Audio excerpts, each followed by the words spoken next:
Hi, welcome to the Environment and Economy lecture of the Marxian Economics course.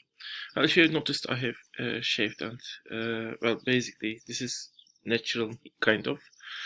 Due to Corona crisis, actually, I was waiting until the barbershops will be opened to shave, but somehow I become impatient, basically. Um, So you will see me like this up to the end of the this semester, basically. Today's topic is environment and economy, as I said, and this lecture is part of the Marxian Economics lecture series, and lecture series prepared for the Middlesex University Northern Cyprus campus. At the very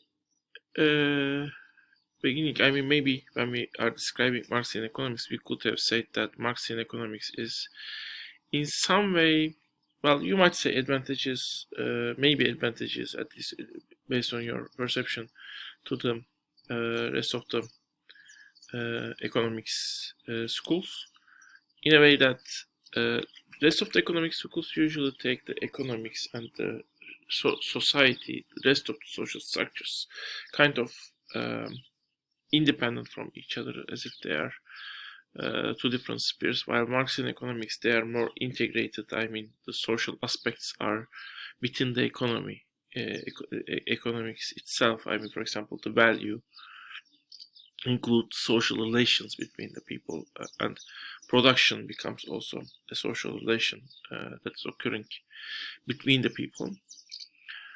But when it comes to the environment, actually, Marxian school is very much like the other schools.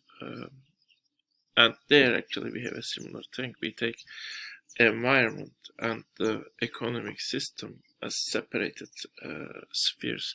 Kind of like the way also international economics was studied. I mean, you take the world and the country separated from each other, even though, I mean, social relations are very much in every sense part of the economic system. Also, your country is part of the world system, and it is part of this integral system with many different type of relations that are surrounding your country. Very similarly, environment is also around you. You are part of the environment, and you are not separated from the environment. And neither the collective economic system we can talk of can be separated from the environment. So, human society is part of the nature. Economic system is part of the nature, basically. And basically, when we are talking about the human culture or economy, we see something that is actually created by transforming the nature, shaping the nature by human consciousness and the humanity itself, basically. And here I should mention, nature is not just forests, wild places, oceans, places like that. City is also part of the environment, and basically our economic system is also transforming the city. The environment we have in the city is transformed by our economic system, basically, and other aspects of our society. The earth, the air, and even the betons. I mean, concrete, streets, walking spaces. They are all part of the nature. I mean, we are living on, and we shape it. We shape the nature, the environment we live in. We shape also the environment we are not living in different ways. That's one thing. I mean, we are actually integrated to the rest of the environment. How is environment studied by economists, especially, and not by the biologists or environmental scientists? I mean, basically, it is seen as something from which we are extracting resources. So basically we have the economic system, we have environment, and this economic system is taking resources from the environment. There's another relation actually we should mention even when we take these things too primitive. However,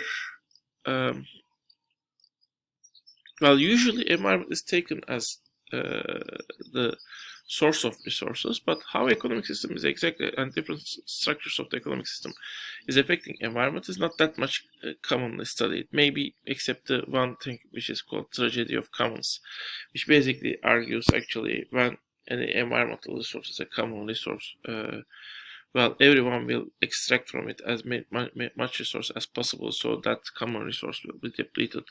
So you should basically give the environmental resources to the private ownership of the people, and the private owners make sure they will never get exhausted, so that they will basically get continuous amount of revenue from it. Even though, of course, they might need fast cash and they might exhaust it.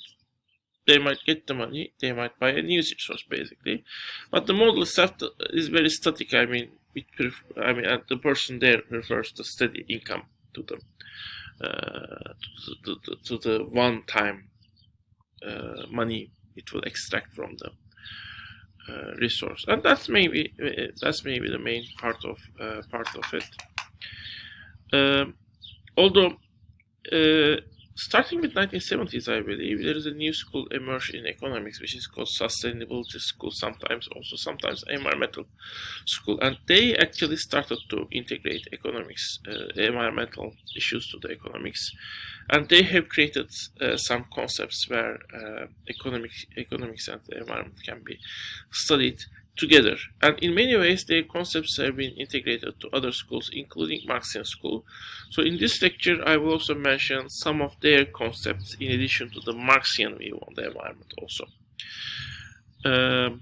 So this lecture is kind of not only Marxian view on the environment, but also overall environmental economics, the way environment is studied, plus the view of Marxian school on environmental, on connection of environment and economy.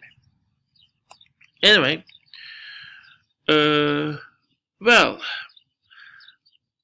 unfortunately, even recent studies, unfortunately, could not create something like the World System School where environment and economics can be studied in an integrated way. Rather, we still have those two bodies mostly seen as separate bodies. So we will continue to look it that way. And basically, if you look to the Marxian economics and specifically look how environment is studied in the core Marxian analysis made by Karl Marx, you can say, well, we have already mentioned it, the exchange value of environmental resources are zero in Marx. Why it is zero? Basically, because we are measuring the exchange value by calculating the social cost of getting that resource. And when environment is providing something for free, it is free for the society. Although there is no guarantee environment will continuously provide this source. And here is the catch. Maybe our actions are affecting how much environment is providing that source. First, environment of course providing a limited amount of the source, and how we use this source is also could be a concern. Although pretty much that is something that be done by the people who have private property rights of that resource in current sense, and still the exchange value in Marxian sense is zero. I mean, even though some people who might own the resource might benefit from it. I mean, because there is no social cost of getting those resources, even if they are at limited quantity. But the way those limited sources are directed might be a question in the economic system also. Although, well, in Marxian sense, maybe they are not. They are not that much crucial in understanding the fundamental principles of the economic machine. they might tell us something on the principles, the main structure of our economic system. And Marx has actually written on rent issue and the way the land is used, basically. In Capital, later chapters of Capital, you might look to those chapters if you are interested. Well, and besides, however, the exchange value issue, the environment is providing us at least something in Marxian sense also. That's the use value. So it's providing us use value, which means the resources we got from the environment are useful for us, our economic system. How large is this use value? Well, Marx doesn't think that use value can be measured in social sense. Maybe we can, and neoclassical economics has actually created a utility concept and actually start discussing the issue. After Marx has written Capital Volume 1, basically, they have done that. But certainly, environment is providing this use value, and if we assume for a moment we can adapt this use value, the total use value environment is providing for us can be a critical thing to understand and to look upon. Why? Well, here is the thing. Nature is not static. It is transforming, and as it transforms itself, the use value of all resources we are gathering, including the air, quality of the air, quality of the earth, quality of waters, and of course the trees, the raw materials, everything might change. The total amount of use value we got from the nature might change. So can we do something about it? Is it worth studying that change? Well, we might want to know at which moment in history, I mean in future, in 2 years, in 100 years, in 200 years, what will be total use value we get from the nature. And basically, if we will have restricted resources, maybe we might want to prepare for it. But the point is, as for the economist, if our economic system was not affecting the environment and the resources that are actually that we can extract from the nature, we can get from the nature, or the total use value we can get from the nature, in that case, as economists, we could just not necessarily study nature. That could be left to the environmentalists. Well, if our economic system, the way it functions, is independent from the environment, in the end we will accept this is the use value, what can we do about it? We are not able to change it. We might think that way, and we might start the economic analysis by taking the resources that are taken in the environment fixed. Maybe we can also think about possible variations, but we should not necessarily study the complete interaction between the environment and the economic system. Well,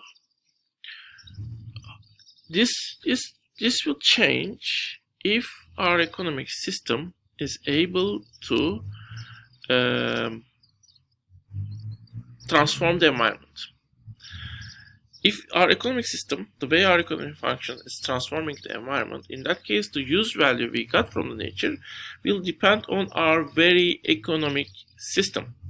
So now the way our economic system is functioning, the way we are running, we are producing things, we are consuming things, is changing the total use value we got from the environment. So this has actually creating a danger and an opportunity for us. What is the opportunity? Let's think about the opportunity. Opportunity is if we are able to change our environment with our economic system, maybe we can increase the use value we got from the environment. That's the opportunity. We might get a better environment. The second possibility is, the danger is, if we are changing the environment, basically, especially if we are not able to control it, if our economic system has its own rules independent from us, basically our environment can change in an unfavorable way, and we might end up with much less use value we got from the environment. So we will talk first on this opportunity and then on this danger in the next part of this lecture.